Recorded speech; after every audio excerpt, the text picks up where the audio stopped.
Vamos lá. Vamos abrir as nossas Bíblias em 1 Tessalonicenses 5:17.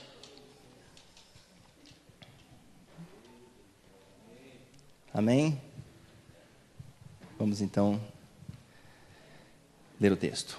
E o texto nos diz assim: orai sem cessar. Orai sem cessar.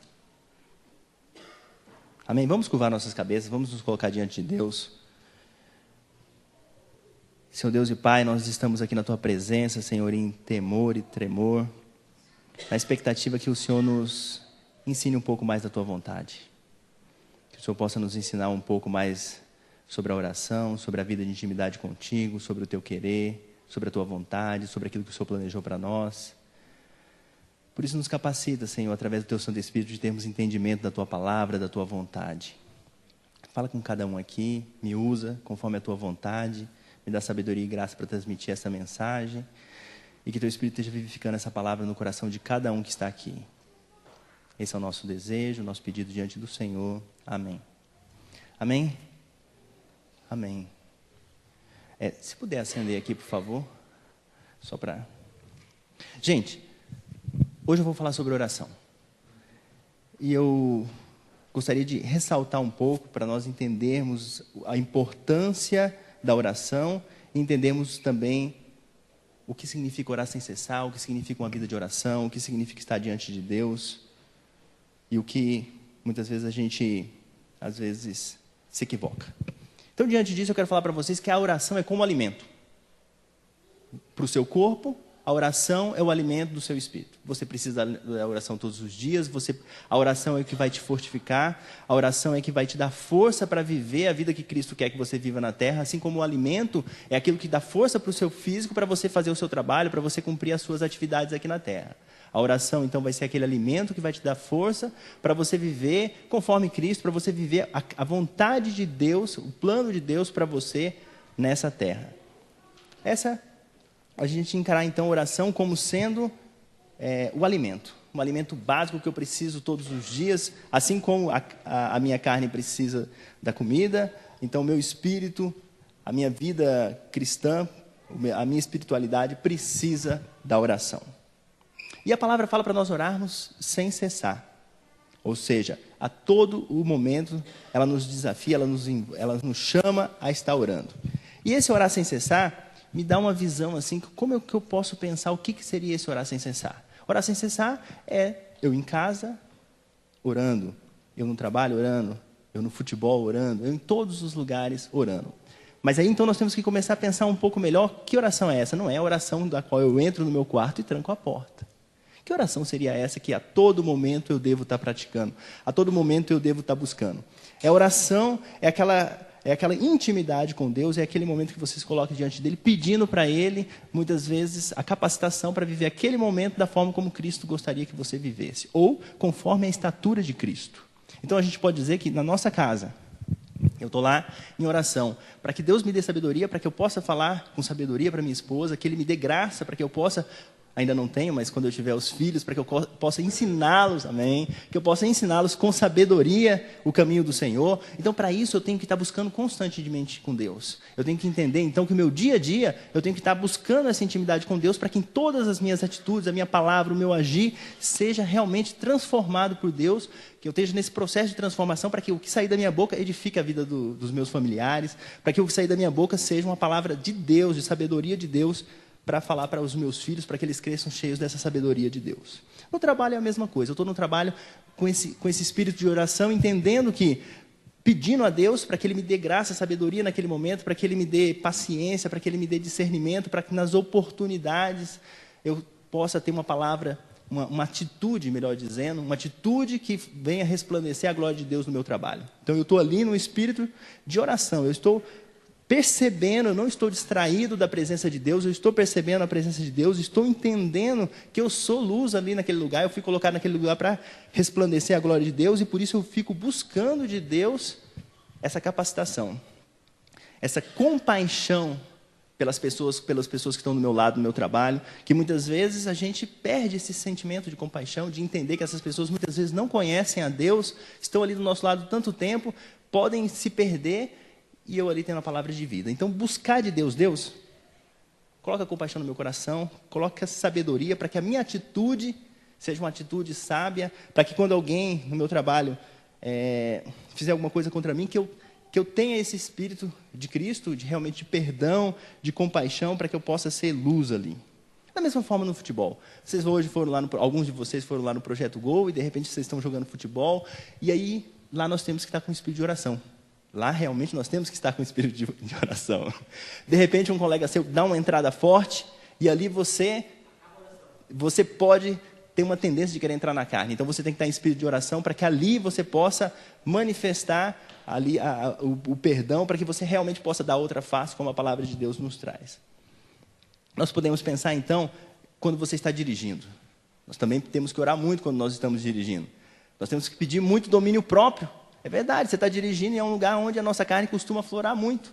Então você está dirigindo, de repente alguém te fecha, você tem a tendência de ficar exaltado, ficar bravo, ficar ali, pode até sair do espírito e entrar na carne. Então, nesse sentido, nós temos que ter esse espírito de oração. Se nós percebermos, se nós refletirmos um pouco, nós vamos entender que esse espírito de oração, ou essa orar sem cessar a todo tempo, é para que nós consigamos viver a vida que Deus planejou para nós. Ou seja, nós vamos olhar para Cristo, e o Cristo é o nosso modelo. Nós temos que entender que Cristo veio à Terra mais do que para salvar a humanidade, é para que nós possamos olhar para Ele e dizer, esse é o padrão. É isso que eu tenho que buscar ser. Esse é o modelo que eu tenho que viver. É Cristo. Cristo é o modelo para nós. Então eu vou buscar todo o tempo chegar a essa estatura de Cristo. E como eu faço isso? Orando. Orando sem cessar. A todo momento, em todos os lugares, em todas os momentos, principalmente nos mais tumultuados, eu tenho que estar com esse espírito de oração. Se vocês pensarem dessa forma, vocês vão entender o seguinte: quando eu estou nesse espírito de oração, eu sou transformado. Porque, na verdade, o que me dificulta de viver bem com as pessoas, de conseguir ser um exemplo no meu trabalho, é minha carne. Então, quando eu estou ali buscando de Deus ser transformado para que eu possa ser luz ali, eu estou sendo transformado. Quando eu busco essa capacitação de Deus de ser luz no meu trabalho, eu estou sendo transformado. Quando eu busco a capacitação de Deus para realmente ter uma palavra de sabedoria na minha casa, para poder realmente ser luz ali em todas as circunstâncias, e nas adversidades, nos momentos difíceis, nos momentos que a coisa esquenta, eu estou sendo transformado, porque a longanimidade de Deus está sendo manifesta na minha vida. Então, quando nós estamos orando sem cessar, é para que nós possamos manifestar ao mundo essa transformação que Deus está fazendo na nossa vida, e para que nós possamos ser transformados para realmente cada vez mais vivermos em espírito, manifestarmos o fruto do espírito, sermos semelhantes a Cristo. Amém, irmãos? Amém? Mas agora eu gostaria de tratar um pouquinho de alguns aspectos que nós, sobre a oração, que muitas vezes a gente tem um entendimento talvez um pouco confuso. Por exemplo, vocês já ouviram alguém falar assim, por que eu oro se Deus sabe de todas as coisas? Deus já sabe a oração. Vocês já ouviram, já passou isso na cabeça de vocês, não? Por que eu vou orar se Deus sabe todas as coisas? Deus sabe de todas as coisas, Deus sabe o que eu vou orar, Deus sabe do que eu preciso, então eu não preciso orar. Já passou esse pensamento na cabeça de vocês? Acredito que de muitos nós já refletimos, Deus é onisciente, Ele sabe de todas as coisas, então por que eu oro? Quando penso que todos os pedidos que eu posso fazer a Ele, Ele já conhece, pois Ele é onisciente. Então se eu entendo que qualquer coisa que eu colocar diante dEle, Ele já sabe, então por que eu vou orar? Essa é uma pergunta que pode pairar nas nossas mentes. Isso mostra uma visão equivocada que nós temos da palavra. Porque se eu tenho a visão de que Deus já sabe todas as minhas necessidades, por isso eu não preciso colocar diante dEle, então eu estou entendendo que a oração é eu colocar diante de Deus as minhas necessidades. Vocês estão entendendo? Então a oração... Então, peraí, vou tentar mostrar de outra forma. Eu vou pensar da seguinte forma: se Deus já sabe as minhas necessidades, então eu não preciso mais orar. Porque a minha oração se resume a eu mostrar as minhas necessidades para Ele. Vocês estão entendendo uma distorção da palavra que nós podemos ter aqui? Uma distorção do entendimento da oração? E ela é uma distorção por quê? Ela vai ser uma distorção porque ela reflete uma incompreensão de quem nós somos. Porque quando nós chegamos diante de Deus e a nossa oração se resume a petições, a pedir de Deus as coisas que nós precisamos, as demandas que nós precisamos, é porque nós não estamos compreendendo quem nós somos diante de Deus. Deixa eu tentar explicar isso aqui para vocês um pouco melhor. Se você levanta de manhã e você fala, Deus, me ajuda nisso, nisso, nisso.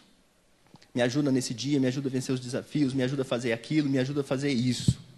Deus, me abençoa.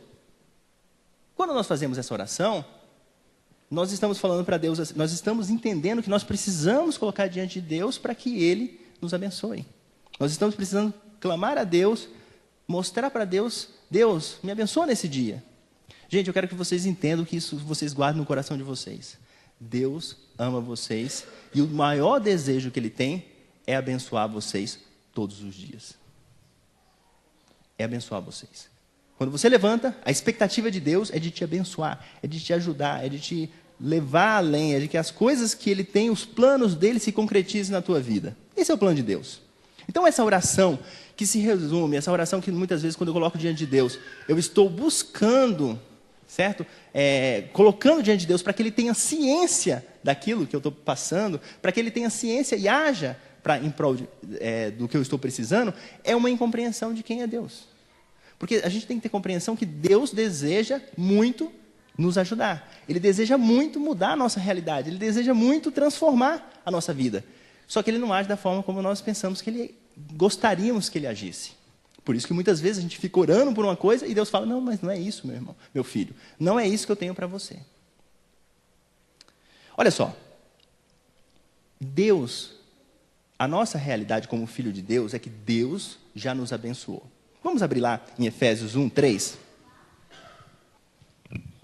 A nossa oração muda quando nós entendemos quem nós somos diante de Deus. Em Efésios 1, 3 diz assim, ó, bendito o Deus e Pai de nosso Senhor Jesus Cristo, o qual nos abençoou com todas as bênçãos espirituais nos lugares celestiais em Cristo. Nós fomos abençoados com algumas? Não, com todas as bênçãos espirituais nas regiões celestiais. Gente, Deus, tudo que nós precisávamos, Ele já nos deu. Ele nos deu toda a capacitação, toda a realidade espiritual para nós vivermos nessa terra na plenitude da vontade dEle. Ele já fez tudo isso. O problema é que nós muitas vezes não percebemos isso. Nós somos igual aquele filho pródigo. Na verdade, o filho mais velho. Essa história do filho pródigo eu já contei para vocês alguns tempo atrás, eu trouxe essa mensagem, mas eu vou repetir aqui. Se nós pensarmos que o filho mais velho, o que aconteceu? O filho pródigo saiu de casa, gastou todo o dinheiro do pai, toda a parte dele, gastou, depois voltou para casa. E quando ele voltou para casa, o pai, muito feliz, faz um banquete, uma festa para ele, em comemoração que aquele que tinha ido, tinha se perdido, voltou. E o filho mais velho, quando volta lá do campo, quando chega e vê aquela festa, se indigna. Vocês não precisam abrir, mas ele fala assim, lá em Lucas 15, 29. Ele diz assim, ó, mas respondendo ele, o filho mais velho, disse ao pai, eis que te sirvo há tantos anos, sem nunca transgredir o teu mandamento, e nunca me destes um cabrito para alegrar-me com meus amigos. Então, o que ele está pedindo para Deus? Ele está pedindo para Deus, fazendo uma figura de que esse pai é como se fosse Deus, ele está pedindo para o pai dele, pai, você nunca me deu um cabrito, agora esse teu filho que fez tudo errado, você faz aí, pega um bezerro cevado e faz uma festa para ele? E olha o que o pai respondeu. No versículo 31, Lucas 15, 31, ele diz, e ele disse, o pai, né? E ele disse, filho, tu sempre estás comigo, e todas as minhas coisas são tuas. Ele está falando para esse filho mais velho, meu filho, tudo aqui é teu. Tudo aqui é teu. Você não precisa ficar pedindo um cabrito. Eu já te dei tudo. Tudo isso aqui é teu. Essa é a realidade do filho. E muitas vezes nós agimos como esse filho mais velho. A gente fica pedindo para Deus, Deus, me dá isso, me dá aquilo. E aí Deus fala, tudo eu já te dei. Tudo que era necessário para que você vivesse a plenitude da minha vontade, do que eu planejei para você nessa terra, eu já te dei. A palavra fala lá em Efésios 4:1, ele diz assim, ó, mas digo que o herdeiro, enquanto menino, em nada difere de um escravo, embora seja senhor de tudo.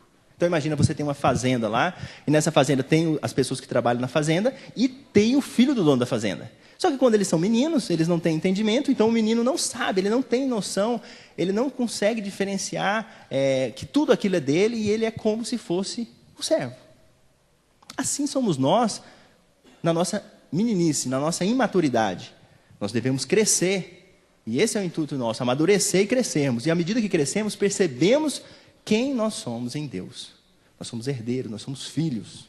E a realidade que Deus disponibilizou para nós, ela é maravilhosa e completa. Nós podemos dizer dessa forma. E o que acontece quando nós amadurecemos? O que acontece quando nós começamos a entender que Deus já nos deu todas as coisas? O que acontece é que a nossa oração muda. Como assim? Ela muda. Se já entendemos o que já recebemos, nossa oração vai consistir... se não entendemos, perdão, o que já recebemos, a nossa oração vai consistir em petições. Se eu não entendo que já tudo que era necessário Deus já me deu, eu vou ficar pedindo o que preciso. Mas se eu já entendo quem eu sou em Deus, então a minha oração vai buscar, ela vai consistir em buscar ser igual ao filho dele, ao meu irmão mais velho, para que nós sejamos igual a Jesus. Então, quando eu entendo que Deus já me deu todas as coisas, agora a minha oração não é mais como uma criança, não é mais como aquele filho mais velho que ainda não tinha entendimento. A minha oração agora é para que eu possa realmente se assemelhar ao meu irmão mais velho, que é Jesus Cristo, que é o meu exemplo e que é o meu padrão. Amém, irmãos? Às vezes, é importante nós repensarmos um pouco a nossa visão de Deus. Às vezes a nossa visão de Deus parece que nós entendemos Deus como uma pessoa mimada que precisa ser bajulada. Como assim? Olha só. Quando nós fazemos uma campanha, ok? Vamos fazer 40 dias de oração. Então nós fazemos o quê? Eu vou ficar 40 dias de oração com um propósito. O que nós estamos fazendo? Qual é o nosso entendimento disso? Muitas vezes o nosso entendimento disso é o seguinte: eu vou perseverar aqui, vou ficar firme nesse propósito, porque no final eu vou convencer Deus de que o que eu estou pedindo é bom, e Ele vai fazer. Ou seja, nós partimos da premissa que eu vou passar um tempo buscando a Deus, vou ficar ali insistindo, falar: Deus, por favor, atende o meu pedido. Vou ficar batendo na porta, vou ficar incomodando Deus ao ponto dele falar: agora eu já não aguento mais, está me incomodando tanto que eu vou ouvir e vou realizar o pedido dele. Muito das nossas campanhas tem esse significado. Nós temos uma compreensão que parece que no início da nossa oração, da nossa campanha, do nosso momento de oração, Deus não quer realizar o nosso pedido. Mas a gente faz o quê? A gente pensa assim: não, mas eu vou ficar insistindo, eu vou permanecer em oração, vou fazer uma campanha e Deus vai se converter à minha causa. É verdade. Parece que depois de muita persistência, o coração de Deus pode ser quebrantado. Vamos insistir, porque o coração dele pode ser quebrantado. E aí o coração de Deus sendo quebrantado, ele vai se voltar para a minha causa. Meus irmãos, Deus, ele quer o nosso melhor. Deus, ele quer o nosso melhor. Então, nós temos que entender que não é porque vamos insistir, não é que vamos perseverar em oração para convencer a Deus. Porque desde o início que Deus quer nos abençoar. Então, não é diferente. Parece que Deus não deseja nos abençoar. E aí nós ficamos nesse dilema. Nós oramos para quê? Para que Deus se comova. Isso é fato. Vou explicar para vocês como isso acontece. Não precisa ser uma campanha, é no nosso dia a dia. Você quer uma coisa, o que você faz? Você ora para Deus, não é isso? Você ora para Deus. Deus, por favor, me ajude para que essa coisa venha acontecer, para que isso se realize. No dia seguinte você ora para Deus, no outro dia você ora para Deus, no outro dia você continua orando para Deus. Mas o que está passando na sua mente? O que está passando na sua mente é o seguinte: eu vou orar até o momento em que Deus vai se converter à minha necessidade. Isso é um erro.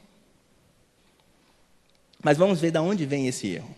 Esse erro vem de um entendimento bíblico. E ele está lá em Lucas, eu gostaria que vocês abrissem Lucas 11.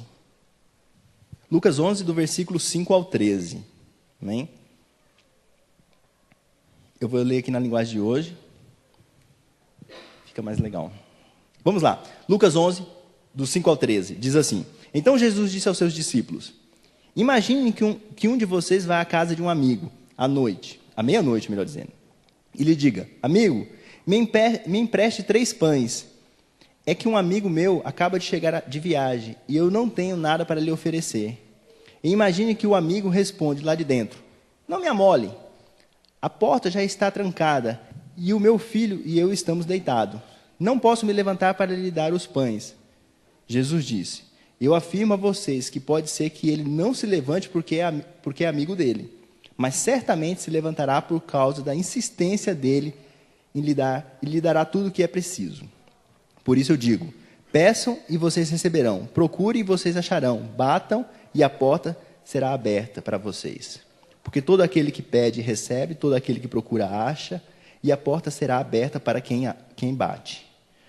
Por acaso algum de vocês será capaz de dar uma cobra ao seu filho quando ele lhe pedir um peixe? Ou se o filho pedir um ovo, vai lhe dar um escorpião? Você mesmo, sendo mau, sabe dar boas coisas aos seus filhos. Quanto mais o Pai que está no céu dará o Espírito Santo àqueles que pedirem. Meus irmãos, esse texto aqui não parece estar condizente com o que nós estamos falando da insistência? Ele parece estar dizendo que nós devemos ser insistentes. Não é verdade? Nós devemos persistir. Esse texto, o texto da viúva persistente que falava com o juiz, todos esses textos nos trazem uma ideia. Mas nós temos que ter muito cuidado ao lermos esse texto. Por quê? Porque nesse texto, Jesus não tem a intenção de comparar Deus com aquele vizinho. E é aí que nós erramos. Em lugar nenhum ele está dizendo que aquele vizinho é Deus. Então nós achamos assim, que eu tenho que ir lá no meu vizinho, bater na porta, incomodar ele, até ele se cansar daquele barulho e decidir: eu vou lá responder a esse pedido, porque essa pessoa está me incomodando, não vai deixar eu dormir, ele está lá me atrapalhando. E aí nós colocamos aquele vizinho como sendo quem? Deus. Aí nós entendemos o quê? Eu vou ficar insistindo com Deus, eu vou ficar batendo na porta até Deus resolver me ouvir. Vocês estão entendendo? Mas esse vizinho não é Deus. Esse vizinho, essa parábola, Jesus não tinha o intuito de falar que aquele vizinho era Deus. Ele simplesmente tinha o intuito de mostrar nessa parábola a importância da perseverança em oração. Do valor de perseverar em oração. Nós podemos entender claramente, se nós olharmos para esse versículo, nós podemos entender claramente que Jesus não tinha a intenção de falar que ele era Deus. Porque, afinal de contas, no versículo 7, ele fala: imagine que o amigo responderá lá de dentro: não me amole. Certamente Deus não agiria dessa forma. Vocês concordam? Certamente Deus não agiria dessa forma. Então, Jesus não está preocupado em colocar essa pessoa ali, esse vizinho, como sendo Deus. Mas uma coisa nós podemos aprender nesse versículo, que é o que Jesus quer nos ensinar. Ele quer nos ensinar a importância de perseverarmos em oração. A perseverança de estarmos sempre em oração. Olha só, lá no versículo 8 desse texto, ele diz o seguinte: digo-vos, ainda que se não se levante a dar-vos o que é por ser seu amigo, levantar-se-á todavia por causa da sua importunação, e lhe dará tudo o que houver mister. Ele está falando assim, que ele vai levantar, no texto na linguagem de hoje, está lá porque você persistiu, ou seja, você insistiu, ele vai se levantar. Nessa versão que eu trouxe aqui, ele fala por causa da sua importunação. E, na verdade, se você for olhar no grego, talvez a tradução mais adequada seria por causa do seu descaramento. Ou seja, ele está falando assim, você foi uma pessoa descarada. Você chegou lá na porta, você ficou batendo, a pessoa falou: não quero atender, eu já estou dormindo, a porta está fechada, e você continuou batendo. Você foi insistente. Para isso, ele está falando Jesus está falando para nós que nós devemos ser assim, insistentes. Não devemos desanimar, nós devemos ser perseverantes. E também ele fala muito porque isso era uma atitude muito humilhante. A pessoa já respondeu e eu ficar lá. Então ele está falando que nós devemos dispor de todo o nosso orgulho para que realmente possamos ter essa postura. E também de toda a nossa independência. Ou seja, é uma postura de humilhação realmente, de estar ali buscando para receber isso. Ok? Nós estamos buscando, batendo nessa porta, em uma atitude até de humilhação para nós, com uma atitude que para o judeu seria muito mal vista, que é esse descaramento, essa importunância que ele estava fazendo, importunação que ele estava fazendo para aquele vizinho. Então a gente começa a perceber A gente começa a perceber, então, que Jesus está nos mostrando a importância da perseverança em oração, a importância de perseverarmos em oração, e que ela tem alguns preços. Nós temos que realmente nos humilharmos muitas vezes, sermos persistentes, sermos ousados muitas vezes em oração. No versículo 10, ele também nos ensina algo muito importante. Ele fala assim, por qualquer que bate, recebe, e aquele que pede, recebe, aquele que busca, acha, e aquele que bate, abre-se-vos-á. Ele está falando de 3 atitudes aqui, 3 ações. Ele está falando de pedir, buscar e bater. E essas 3 ações estão representando, essas ações expressam a importância da persistência na oração. Ou seja, bater, pedir, ok? Bater, pedir e buscar. E o interessante é que esse versículo, ele também nos fala da importância de perseverarmos, batendo, pedindo e buscando, como também ele fala de uma certeza. Qual certeza? Ele fala, porque aquele que pede, recebe. Aquele que busca, acha. E aquele que bate, abre-se-vos-á. Então Jesus também está falando aqui, ele está falando de uma certeza, de uma convicção de que quando buscamos em oração, essa oração terá um resultado seguro. Terá uma resposta. Aqui, meus irmãos, eu vou fazer o seguinte. Sobre essa questão do resultado seguro, eu estou elaborando uma segunda parte dessa mensagem, que eu não vou tratar hoje, na qual nós vamos entrar nisso. Amém? Aqui, vamos continuar. No versículo 11 ao 13. Do versículo 11 ao 13, ele fala assim, e olha que bonito isso, gente, por favor. Olhem que bonito que esse versículo está nos trazendo, essa mensagem está nos trazendo. Porque ele começa falando assim, por acaso, algum de vocês será capaz de dar uma cobra ao seu filho, quando ele lhe pedir um peixe? Ou, se o filho pedir um ovo, vai lhe dar um escorpião? Ele está falando o seguinte, meus irmãos, ele está falando assim, algum pai, normalmente, em condição normal, algum pai, quando um filho pede um peixe, quando pede um ovo, ele vai dar uma cobra? Quando pede um peixe, ele vai dar um escorpião? Em algum caso, isso acontece? Normalmente não, vocês concordam? Normalmente não. E ele fala assim, meus irmãos, se o pai não faz isso com o filho, se o pai não deseja o mal do seu filho, muito mais eu não desejo o mal de vocês, muito mais eu vou responder aquilo que vocês pedirem. Muito mais eu vou atender à solicitação de vocês. Lá em Isaías 49, ele diz assim, acaso pode uma mulher esquecer-se do seu filho que ainda mama, de sorte que não se compadeça do filho do seu ventre? Mas ainda que esta viesse a se esquecer dele, eu todavia não me esqueceria de ti. O que ele está falando? Ele está falando exatamente isso. Ele está falando, ainda que o que é improvável de acontecer, que seria uma mãe esquecer do seu filho, viesse a acontecer, eu não me esqueceria de você. Isso é segurança. Então, meus irmãos, olha só. O que esse versículo, essa passagem, essa parábola de Jesus nos ensina? Ela nos ensina que nós devemos ser persistentes. E ela nos ensina que Deus nos ama e Ele vai nos responder. E nós vamos entender depois o que é essa resposta de Deus. Mas eu quero voltar aqui um pouco ao tema que nós estávamos tratando. Mas por que devemos persistir na oração, não é isso? Não é isso que eu comecei a falar? Se não é para convencer a Deus, se não é para quebrantar o coração de Deus, então por que devemos persistir na oração? Ok? Se não é para quebrantar o coração de Deus, por que eu devo persistir? Eu vou ilustrar da seguinte forma. Eu vou trazer um outro exemplo que nos mostra um pouco sobre isso. Ok? Vou trazer o exemplo do louvor. Nós chegamos aqui e começamos a cantar um louvor a Deus. E nos louvores que nós estamos cantando aqui, nós falamos assim, Deus, ser engrandecido, ser exaltado, Tu é poderoso. Nós cantamos essas coisas, não cantamos? Cantamos essas coisas. Então o nosso louvor, vocês concordam comigo que o nosso louvor é para engrandecer a Deus?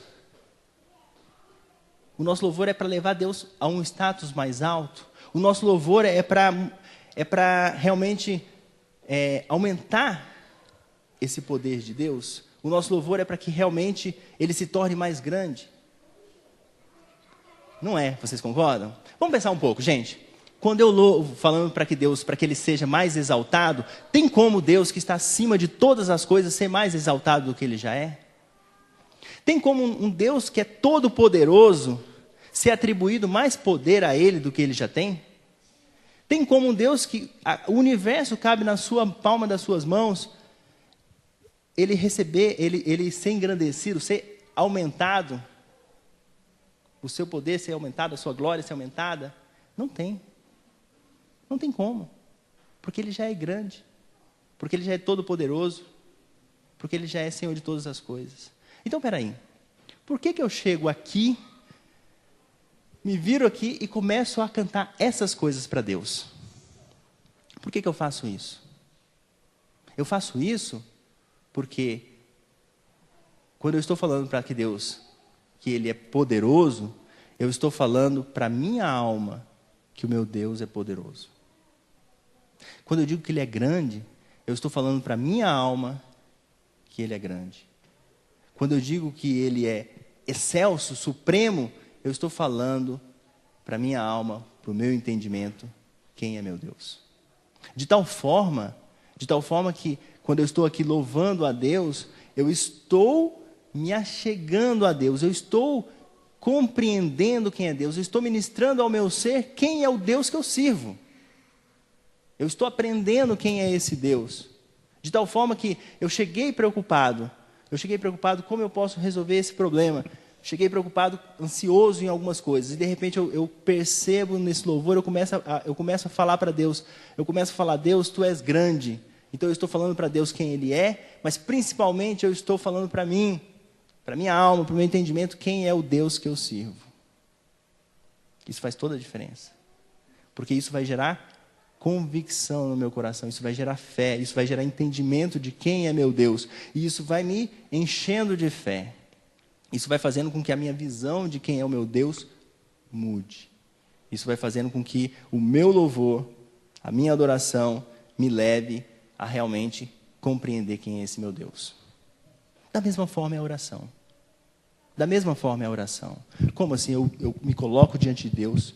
A oração é para gerar intimidade, mas a oração também é, eu vou trazer à memória aquilo que me dá esperança. Então eu vou começar a trazer coisas que Deus fez na minha vida, eu vou começar a trazer através da oração as promessas de Deus, eu vou começar a trazer a palavra que Deus trouxe para a minha vida, a palavra que Ele traz, as promessas, os fatos que Ele fez. Isso tudo vai gerar no meu coração fé. Isso tudo vai gerar no meu coração convicção de quem é Deus. E com essa fé, com essa convicção, crendo nesse Deus e quem Ele é, aí sim eu posso falar, porque criei. Porque criei, falei. Aí eu falo, monte, sai daqui e vai para lá. E o monte vai. Meus irmãos, a perseverança que nós temos em oração é para que nós conheçamos a Deus. O nosso louvor é para que nós conheçamos a Deus. Imagina o seguinte, imagina que você chega e fala assim, Deus, resolve esse meu problema. Ok? Você coloca um desafio diante de Deus. Ou me cura, por exemplo. Vamos falar um exemplo tipo assim, Deus me cura dessa doença. Você pede para Deus para que Deus te cure. Aí, olha só, naquele primeiro momento ali, você pediu, mas assim não viu nenhum resultado, não viu nada acontecendo, ok? Você fica ali, será que Deus vai me atender? Você fica em dúvida, não fica? Nós não ficamos em dúvidas. Mas sabe o que você faz? Aí você começa a orar falando, Deus, eu sei que o Senhor é um Deus que cura, o Senhor já curou no passado, o Senhor cura hoje. Aí você começa a gerar no teu coração o quê? Fé de que esse Deus pode te curar.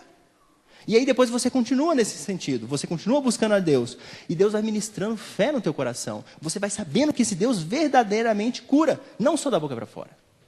Não só por teoria, não só porque ouviu falar, mas você vai gerando convicção, e você vai orando, você vai buscando de Deus isso, e isso vai gerando convicção no seu coração. Isso vai gerando convicção, e você vai se enchendo da presença de Deus. Vai chegar um momento que você vai estar cheio dessa presença, dessa convicção, e aí você vai fazer igual Pedro. Quando Pedro estava entrando pela porta formosa no templo, ele olhou para aquela pessoa e cheio do Espírito Santo, cheio de convicção de quem é Deus na vida dele. Ele ora e fala, levanta-te. Ou seja, a oração dessa intimidade com Deus permite nós adentrarmos num universo de intimidade com Ele, de fé. Quem é o meu Deus? Gente, o meu Deus é meu Pai. Ele é meu Pai e Ele me ama. E Ele falou um versículo maravilhoso aqui. Ele falou assim, ó, ainda que uma mãe que amamenta possa esquecer do seu filho, que está amamentando, que saiu do seu ventre, eu não me esquecerei de vocês. Então Ele está falando, meu filho, não se preocupe, eu não vou esquecer de você. É isso que Ele está falando. Meu Pai está falando isso para mim. Então por que eu ando ansioso? Ansiedade é incredulidade. Porque eu estou preocupado com uma coisa, e não durmo, e estou preocupado, e ali estou movido, estou ali ansioso, estou preocupado. Isso aí é porque eu não creio que meu Deus está no controle de todas as coisas. Estão vendo como é que a coisa acontece? O que eu vou fazer? Eu vou orar. Deus, o Senhor está no controle de todas as coisas. A minha vida está nas tuas mãos. Eu sei que o Senhor me ama.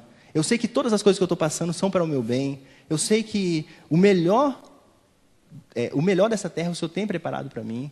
Os seus planos são a melhor coisa que pode acontecer na minha vida. Eu começo a ministrar isso no meu coração. O que vai acontecer? A ansiedade vai embora. Ela pode não ir em 1, 2, 3 dias. Por isso que ele fala, persevere em oração. Persevere em oração para que você me conheça.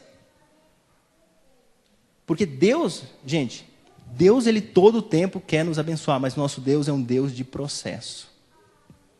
O nosso Deus, Ele é um Deus que Ele age através de processos. Ele nos transforma através dos processos. As circunstâncias vêm sobre as nossas vidas e Deus quer que a gente aprenda através das circunstâncias.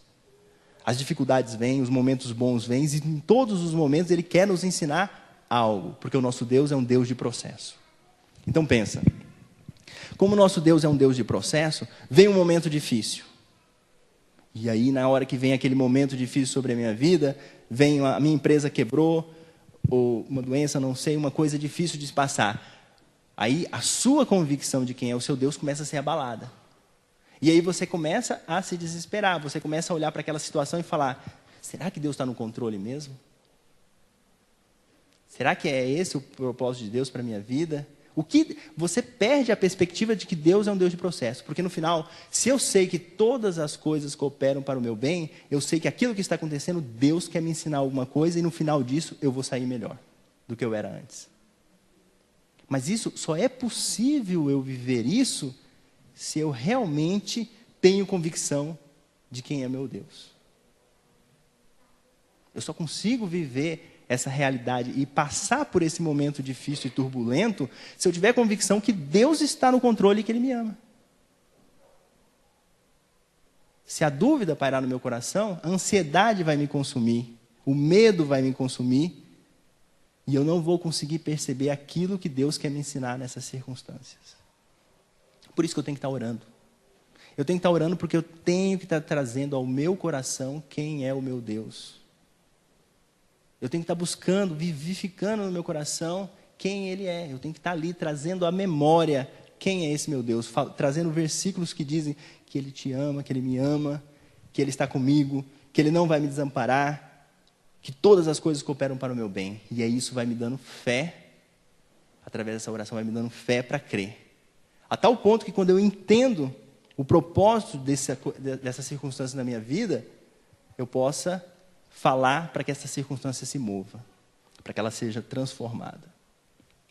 Quando eu penso, por exemplo, quando Jesus foi alertado que o seu amigo amado estava doente, que era Lázaro, Jesus falou que essa doença não era para a morte. Que essa doença não era para a morte.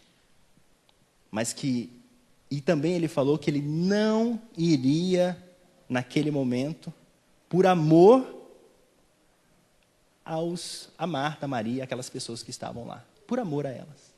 Vocês já pararam para pensar? As pessoas chegam diante de Jesus e falam, Marta, que você ama, Maria, que você ama, Lázaro, o seu amigo que você ama, está doente. E Jesus fala, eu não vou lá. Não vou lá, não. Agora, por amor a eles. Não parece uma loucura? Por amor a eles, eu não vou lá. O que acontece? Lázaro morre. O que acontece? Maria e Marta ficam tristes. Todos choram. Até Jesus chora. Mas o que nós podemos perceber nesse versículo? Nessa passagem, nesse fato, na verdade. O que nós podemos perceber nesse fato é que as coisas, muitas vezes, não acontecem da forma como nós planejamos. Mas Deus tinha um propósito, e o propósito dele era bom. Porque ele queria revelar sua glória ali, para que aquelas pessoas conhecessem mais a ele. Muitas vezes Deus quer fazer coisas que a gente não entende. Muitas vezes Deus quer transformar o nosso coração, Ele quer nos ensinar coisas que a gente muitas vezes não entende. Mas se nós temos a confiança, sabendo que Ele nos ama, nós ficamos em paz. E essa convicção vem de uma vida de oração. Essa convicção de quem é Deus vem de uma vida na qual nós constantemente estamos na sua presença. Quando nós entramos na presença de Deus, em oração, nós estamos dando liberdade para que o Espírito Santo de Deus atue no nosso ser e ministre não só o fruto do Espírito, entre os frutos do Espírito, um é a fé. Então, quando nós estamos constantemente entrando na presença de Deus e buscando essa fé, buscando essa convicção de quem é Deus, nós estamos preparados para passar por todos esses momentos difíceis. Nós estamos preparados para passar por momentos bons e ruins, nos quais, em todos eles, eu tenho a convicção de que Deus me ama e quer, com isso, me ensinar alguma coisa, ou me transformar, ou me tornar alguém melhor, ou revelar a sua glória através da minha vida. Amém, irmãos?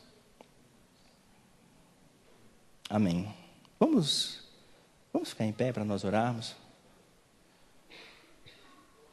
Eu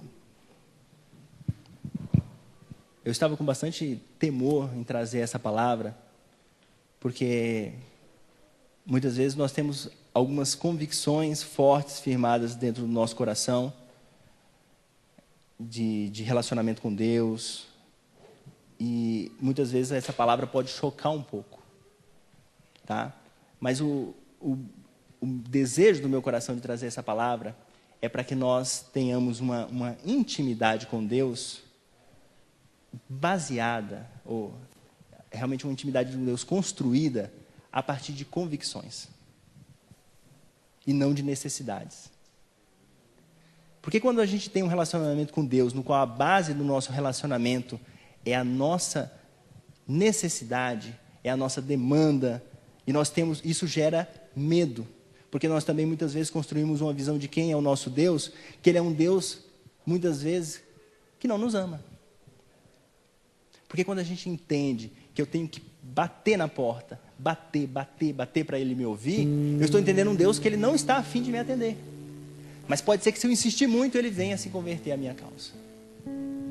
E isso atrapalha muito o nosso relacionamento com Deus, porque nós criamos um relacionamento no qual a gente não entende esse amor que Ele expressa, como Ele diz assim, olha, ainda que um pai venha fazer isso com o filho, eu não faço. Ele está dando uma prova de amor muito grande aqui nesse versículo. E muitas vezes a gente olha para essa passagem e olha falando, eu tenho que bater na porta para que Ele venha abrir. Então nós partimos de uma necessidade. E Ele quer que nós tenhamos um relacionamento a partir realmente do nosso conhecimento de que Ele é nosso Pai que nos ama. Como uma vez eu falei para vocês, quando você chega perto do seu pai, você sabe que ele ama você. Então quando você chega perto do seu pai, você não chega buscando agradá-lo para receber algo em troca. Porque você sabe que Ele ama, você sabe que Ele te ama. Então você tem um relacionamento mais profundo com Ele. Então que nós possamos abrir nosso coração para essa palavra e que possamos realmente rever o nosso relacionamento com Deus, fortalecermos as nossas convicções de que Ele nos ama, buscarmos em oração essa convicção, para que em todos os momentos, em todas as dificuldades, a gente esteja tranquilo, que a ansiedade não tenha poder sobre nós, mas que realmente a convicção de que esse Deus que nos ama está no controle das nossas vidas. Que isso seja uma coisa que permeie as nossas orações, para que nós venhamos conhecê-lo mais, crescer em intimidade com Ele. Amém? Vamos fechar nossos olhos. Pai querido, Senhor Deus, nós te agradecemos, Pai. Nós te agradecemos porque o teu amor é muito grande. Nós te agradecemos porque tudo aquilo que nós precisávamos, o Senhor já nos deu. O Senhor deu a tua graça. O Senhor já mudou a nossa sorte. O Senhor já nos abençoou com toda sorte de bênçãos. O Senhor já enviou o seu Espírito Santo que trabalha nas nossas vidas.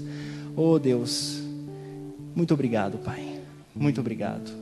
Deus, que nós possamos entender, Pai, que possamos crescer e não ser mais como crianças, mas entendermos que somos quem somos em Ti, que somos amados, entendermos que o Senhor está no controle das nossas vidas. Ajuda nós a descansarmos, Senhor, na Tua presença. Ajuda nós a termos convicção, Pai, do Teu amor e do Teu cuidado pelas nossas vidas. Ajuda, Senhor, para que nós possamos ser ousados, para que nós possamos agir com convicção em fé, para que nós possamos responder o Teu chamado nessa terra, para que possamos ser sal e luz, para que possamos manifestar o Teu reino nessa terra, Pai. Ministra nos nossos corações, Senhor, fé. Fé para crer realmente que o Senhor nos ama, fé para crer que o Senhor está no controle das nossas vidas. Deus, muda o nosso entendimento, Senhor, para que nós venhamos a relacionar com o Senhor, nunca buscando algo em troca, mas sempre na convicção do Teu amor e que o Senhor já nos deu todas as coisas, e principalmente buscando ser igual ao Teu Filho, Pai. Nos ajuda, Senhor, em nome de Jesus. Amém.